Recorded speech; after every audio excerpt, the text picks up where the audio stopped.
اچھا بیٹا، تو بتا رہے ہیں دوسرے دور میں کیا ہو رہا تھا، تو یہ بتا رہے ہیں تعلیم کا طریقہ کیا تھا۔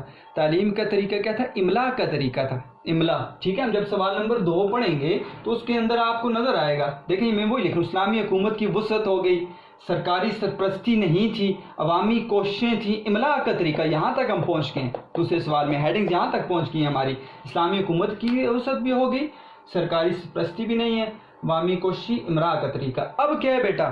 دور دراز سفر کر رہے ہیں، کیوں تعلیم پھیل رہی ہے دوسرے دور کے اندر؟ لوگ خود سفر کرنے والے بن گئے۔ کیا تھا؟ اعلیٰ تعلیم کے لیے دور دراز دور مسافتوں سفر کرنے کا طے کرنا، اور متعدد کمال عالم بڑے بڑے کی خدمت میں پہنچ کر فائدہ اٹھاتے تھے، نہایت ضروری اس کو سمجھا جاتا تھا۔ لوگ دور دور جاتے تھے اور اعلی کمال سے علم حاصل کرتے تھے۔ آج کل دیکھیں آپ کو یہاں پر بیٹھے ہوئے آپ کے گھر میں ویڈیو لیکچرز دیے جا رہے ہیں، ٹھیک ہے، اور علم کی صورت کیا ہے وہ آپ خود اندازہ لگا سکتے ہیں۔ اور پہلے لوگ خود چل کے علم کے پاس جاتے تھے۔ دیکھیں جو پیاسا کنویں کے پاس جاتا تھا، کنواں پیاسے کے پاس آتا ہے۔ پہلے جو تھے پیاسا کنویں کے پاس جاتا تھا، آج کل کنواں خود پیاسوں کے پاس آ رہا ہے، لیکن پیاسے پانی نہیں پی رہے۔ حالت یہ ہو گئی ہے، کیا کیا جائے اب؟ تو متعدد اعلی کمال کی خدمت میں پہنچ کر فائدہ اٹھاتے تھے۔ مشہور اہل فن علماء کی، بڑے بڑے سائنسدانوں کی لائف انگلش کا لفظ ہے، زندگی چھان ڈالو دیکھو۔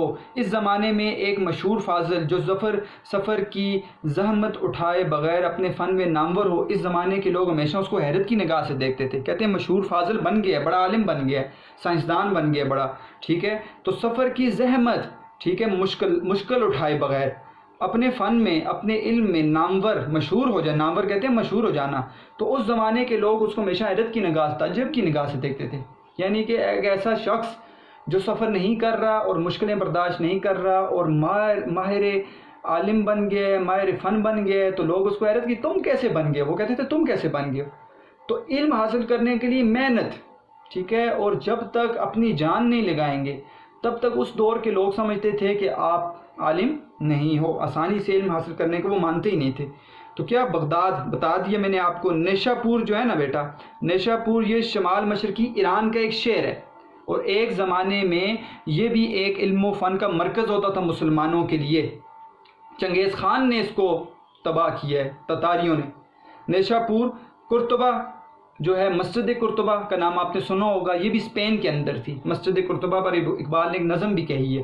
تو قرطبہ وغیرہ میں گو ہر فن کے کامل شناسہ جاننے والے ماہر فن لوگ موجود تھے ان علاقوں میں، مگر ان شہروں کے رہنے والے بھی مشرق مغرب کی خاک چھانے بغیر، خاک چھاننا محاورہ ہے، محنت کرنا، جہاں جانا وہاں پر، ٹھیک ہے، اور خاک چھاننا، محنت کرنا، تو مشرق مغرب کی خاک چھانے بغیر نہیں رہ سکتے تھے۔ کہتے تھے بغداد والے لوگ، نیشا پور والے لوگ، قرطبہ والے، اندلس کے اندر، اسپین کے اندر لوگ، وہاں کے مشہور علماء موجود تھے، سائنسدان موجود تھے، لیکن یہ کیا کرتے تھے؟ پھر بھی جاتے تھے سفر کے لیے، پھر بھی جا کر کسی سے کوئی بات سنی نا تو مشرق اور مغرب کی طرف چلے جاتے تھے یہ، اور وہاں پہ جا کر یہ وہاں کے لوگوں سے کیا کرتے تھے بیٹا؟ وہاں کے لوگوں سے یہ علم حاصل کرتے تھے۔ علامہ مقری مراکش، ٹھیک ہے، کہ ایک ادیب کا نام ہے علامہ مقری، مراکشی ادیب ہیں، کی تاریخ، یہ مورخ ہیں، انہوں نے تاریخ لکھی پوری مسلمانوں کے اوپر، کہ ایک بڑا حصہ انہی علماء کے حالات میں ہے جو اسپین سے مصر اور شام بغداد کے، اسپین والے مصر اور شام اور بغداد جا رہے ہیں، بغداد والے اسپین آ رہے ہیں، تو کہتے ہیں پوری کی پوری تاریخ انہوں نے لکھی ہے ایسے علماء کے اوپر جن میں یہ ذکر کیا گیا ہے کہ یہ لوگ کیا ہیں جی، انہوں نے سفر کیے ہیں دور دراز، یا ان مقامات سے چل کر اسپین میں داخل ہوئے۔ جس کثرت اور جوش اور سرگرمی سے تعلیم کے لیے ہمیشہ مسلمان سفر کرتے تھے، دنیا کی تاریخ میں اس کی نظیر کہتے ہیں مثال موجود نہیں ہے، دنیا کی تاریخ میں اس کی مثال موجود نہیں ہے۔ بیٹا جو فرہنگ ہے، مشکل الفاظ یہاں پہ بھی لکھیں، آپ کو نوٹس بھی مل سکتے ہیں، جب میں بیان کروں گا پھر بھی آپ اوپر لکھیں گے، ٹھیک ہے، تو کافی اس میں آپ نے الفاظ معنی آپ نے دیکھنے ہیں، اور اگر پھر بھی آپ کو کوئی مشکل پیش آتی ہے تو آپ لغات سے بھی دیکھ سکتے ہیں، ٹھیک ہے، آپ لغت کی کتاب سے بھی دیکھ سکتے ہیں، نہیں تو آپ مجھ سے پوچھیں، ایک ایک لفظ کا معنی، ایک ایک جملے کا میں آپ کو بتا دوں گا، آپ نے مجھ سے سوال کر لینا ہے اس بارے میں، ٹھیک ہے، اس کی نظیر موجود نہیں ہے۔ تو دوسرے دور کے یہاں سے چند اہم اور پہلو کو ذکر کیا جا رہا ہے کہ دوسرے دور میں اس میں چند اہم اور پہلو کیا تھے، ٹھیک ہے۔ دوسری چیز جو اعلیٰ تعلیم کے لیے گویا لازمی تھی، مناظرہ کی مجلسوں میں مناظرہ ہوتا تھا بیٹا، ٹھیک ہے، یہ آ گیا مناظرہ، مناظرہ کیا ہے جی؟ بحث و مباحثہ، کسی بھی علمی مسئلے پر دو لوگوں کے درمیان بحث کو وہ مناظرہ کہتے ہیں، ٹھیک ہے، آپس میں مناظرہ کرنا۔ تو یہ دیکھیں، یہ مناظرہ بھی آ سکتا ہے معروضی سوال میں۔ ڈیش کی مجلسوں میں شریک ہونا تھا، ٹھیک ہے، دوسری چیز جو اعلیٰ تعلیم کے لیے گویا لازم، ڈیش کی مجلسوں میں مناظرہ کی، علم کی، ٹھیک ہے، اور نحو کی مجلسوں میں، معنی کی مجلسوں میں کچھ بھی آ سکتا ہے۔ تو مناظرہ کی مجلسوں میں شریک ہونا تھا۔ لوگ کیا کر رہے ہیں؟ تعلیم کے لیے ضروری تھا وہ مناظرہ کی مجلسوں میں، جہاں پہ مناظرے ہو رہے ہیں آپس میں بحث مباحثہ، وہاں کی مجلسوں میں وہ شریک ہوتے تھے، یہ ضروری سمجھا جاتا تھا۔ مشہور شہروں میں بحث و مناظرے کے لیے خاص وقت مقرر کیا جاتا تھا، مقام مقرر کیا جاتا تھا۔ بعض عمراء، بادشاہ، ٹھیک ہے، اس قسم کی مجلسیں اپنے مکانوں میں منعقد کرواتے تھے، اپنے گھروں میں کروایا کرتے تھے کہ یہاں پر مناظرہ ہوگا، وقت بھی بتا دیا، ٹائم بھی بتا دیا۔ فقہ کے اوپر مناظرہ بھی ہوتا تھا، علمی مسائل کے اوپر، ادب کے اوپر بھی ہوتا تھا، نحو میں نے آپ کو بتا دیا وغیرہ۔ ہر علم کے لیے جداگانہ علیحدہ علیحدہ مجلسیں ہوتی تھیں، علیحدہ علیحدہ مناظرے ہوتے تھے۔ ان میں علماء اور طلباء، ٹھیک ہے، دونوں شریک ہوتے تھے، علماء بھی شریک ہوتے تھے، بڑے بڑے طلباء، اسٹوڈنٹس بھی شریک ہوتے تھے، اور کوئی ممتاز عالم، بڑا عالم، خاص عالم بحث کے تصفیہ کہتے ہیں فیصلہ کرنا، ڈیسیژن کے لیے انتخاب کیا جاتا تھا۔ وہ باقاعدہ ایک بڑا عالم بیٹھا ہے، ٹھیک ہے، اور جج بیٹھا ہے جو باقاعدہ بتاتا تھا کہ کون کس کا مسئلہ ٹھیک ہے۔ یہ جلسے جن میں زیادہ تر حق پسندی پر بات کی جاتی تھی، انصاف کا استعمال ہوتا تھا۔ آج کل کے مناظروں کی طرح نہیں ہے، حق پسندی پر نہیں ہوتے، انصاف پر نہیں۔ تو اس دور میں حق پسندی ہوتی تھی، حق پر بات ہوتی تھی، انصاف کیا جاتا تھا۔ معمولی نصاب تعلیم ختم کرنے کی نسبت بہت زیادہ مفید تھے۔ یہ جو مناظرے تھے، یہ معمولی نصاب تعلیم اگر آپ دیکھیں اس کو ختم کرنے کے لیے کہتے ہیں بہت زیادہ مفید تھے، یعنی کہ ان کا ہونا بہت ضروری تھا کہ لوگ بہت کچھ سیکھتے تھے ان مناظروں سے۔ تحصیل سے فارغ ہونے کے بعد استاد ایک تحریری سند عطا کرتا تھا، ایک ڈگری دیتا تھا۔ تحریری سند کہتے ہیں ڈگری کو، جیسے آج کل آپ کو ڈگری دی جاتی ہے، ڈگری دی جاتی تھی، جو مطلب لوگ بن گئے عالم یا سائنسدان، ان کو ڈگری دی جاتی تھی علم کو ختم کرنے کے بعد، جس میں اس کی تعلیم کی ایک اجمالی کہتے ہیں مختصر کیفیت، آج کل کی ڈگریوں کی طرح نہیں ہے، بس اجمالی مختصر کیفیت بتا دیتے تھے کہ اس نے یہ پڑھا ہے اور فلاں اساتذہ سے پڑھا ہے، یہ اس میں ڈگری میں لکھ دیا جاتا تھا۔ اور درس دینے کی اجازت بھی لکھی ہوتی تھی، ان کو باقاعدہ یہ اجازت نامہ دے دیتے تھے کہ آپ اس کے بعد پڑھا سکتے ہو اس کے بعد۔ اس سند میں وہ تلسان پہننے کی اجازت بھی دیتے تھے۔ تلسان جو ہوتا ہے نا بیٹا، وہ آپ کو پتہ ہے کہ جیسے کہ آج کل بھی آپ دیکھتے ہیں یونیورسٹیز میں وہ ایک کیپ ہوتی ہے، وہ پہنائی جاتی ہے، علماء اگر وہ فراغت ہوں تو ان کو پگڑی باندھی جاتی ہے، تو تلسان کہتے ہیں شملہ داری پگڑی اور چادر، ٹھیک ہے، جیسے علماء بعض اوقات کرتے ہیں۔ اس دور میں اجازت دے دیتے تھے کہ آپ تلسان، ٹھیک ہے، پگڑی اور چادر آپ پہن سکتے ہو، پگڑی اور چادر آپ، یہ اجازت دے دی جاتی تھی اس دور میں، ٹھیک ہے۔ ایک کیا اجازت دے دی؟ آپ پڑھا سکتے ہو۔ ایک اجازت آپ کو یہ بھی دے دی کہ آپ وہ تلسان پہن سکتے ہو۔ اس سند میں وہ تلسان پہننے کی اجازت بھی دے جو علماء کا مخصوص لباس تھا، میں نے بتا دی مخصوص لباس، پگڑی اور جو ہے چادر۔ اس کے بعد بیٹا اب یہاں سے جو آگے ہیں وہ مذہبی تعلیم، ساتھ ساتھ یہ ساری کی ساری باتیں میں نے آپ کو بتایا تھا جب ہم اس کا خلاصہ بتا رہے تھے۔ دوسرے دور کے اندر خاص وسعت کے اسباب یہاں سے ذکر ہیں کہ کس وجہ سے جو ہے وہ تعلیم ترقی کر رہی ہے۔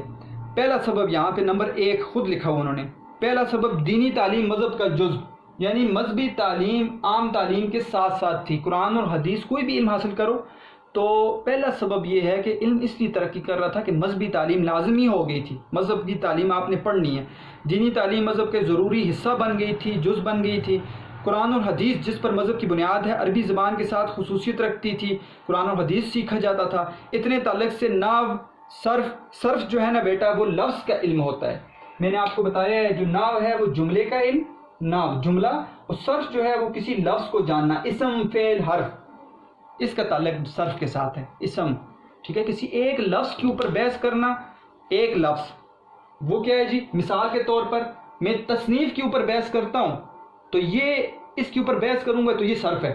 تصنیف و تالیف مرکب بن گیا، یہ نحو ہے، میں کہوں گا یہ مرکب عطفی ہے، یہ نحو بن گیا، ٹھیک ہے بیٹا۔ تو صرف کو سمجھنا، نحو کو پڑھنا، لغت بتا دیا، معنی بتا دیا، اسماء و رجال بتا دیا، بھی گویا مذہبی تعلیم کے ضروری اجزاء تھے، ان کو بھی ساتھ پڑھا جاتا تھا۔ فلسفے نے علم کلام کی صورت میں مذہبی علم ہونے کی عزت حاصل کر لی تھی۔ اب جو ہے آہستہ آہستہ وہ علوم جو پہلے بتائے ہیں کہ عقلی پہلے دور میں 145 ہجری سے پہلے عقلی علوم نہیں تھے، لیکن اب عقلی علوم آ رہے ہیں۔ علم کلام جو ہے نا بیٹا، وہ یہ ہے کہ آپ عقلی دلیل سے اپنے دین کو ثابت کریں، اس کو کہتے ہیں علم کلام، اسی کو کہتے ہیں فلسفہ، عقلی علم، ٹھیک ہے، عقل سے ثابت کرنا ہے کسی کی مسئلے کو کہ یہ عقل یہ کہتی ہے۔ دیکھیے عقل بھی کہتی ہے کہ چوری نہ کرو، ٹھیک ہے، عقل بھی کہتی ہے کہ شراب نہ پیو، ٹھیک ہے، عقل بھی کہتی ہے کہ آپ برے کام نہ کرو۔ تو یہ عقلی علوم سے ثابت کرنا کسی بھی مسئلے کو، یہ کہتے ہیں علم کلام۔ علم کلام کی صورت میں بھی مذہبی علم ہونے کی عزت حاصل کر لی تھی۔ تو عقل علم کلام کہتے ہیں، لکھیں گے آپ اپنے پاس، کہ اصول دین کو دلائل سے ثابت کرنے کا علم، دین کو دلیلوں سے ثابت کرنے کا علم۔ اب خیال کرو کہ ایک قوم جس میں اسلام کا جوش ابھی تک تازہ ہے، ٹھیک ہے، اس وقت کیونکہ اسلام پھیل رہا ہے، جوش تازہ ہے، جس کی رگوں میں ہنوز کہتے ہیں ابھی تک عرب کا لہو ہے، ٹھیک ہے، عرب والے ابھی تک جو ہے وہ تیزی سے علم حاصل کر رہے ہیں، جس کی ہمتیں ابھی تک بلند ہیں۔ بعد کے حالات کیا ہوئے آپ کو پتہ ہے، لیکن اس دور میں ہمتیں بلند تھیں، ارادے مستقل تھے، حوصلے بھی وسیع تھے، حوصلے بھی بلند تھے، اور پہم کہتے ہیں مسلسل ملکی کامیابیوں نے ان کے جوش کو اور تیز کر دیا تھا، کیونکہ مسلمان جو ہیں وہ پھیل رہے ہیں، ہر جگہ اسلام پھیل رہا ہے۔ جب کسی کام پر پوری توجہ سے مائل ہو گئے، رغبت حاصل کرنا، مائل ہو جانا، تو اسے کسی حد تک پہنچا کر رہے گی کہ جب آپ کسی چیز پر عمل کرتے ہیں، محنت کرتے ہیں، تو ایک مقام آپ کو مل کر رہتا ہے۔ تو اس دور میں جو ہے وہ تعلیم پھیل رہی تھی اور مسلمان بھی زیادہ ہو رہے تھے اور اسلام پھیل رہا تھا۔ عرب کے سوا دوسری قومیں جو اسلام قبول کر چکی تھی، تو عرب سے نکل کر عجم میں آ گیا اسلام۔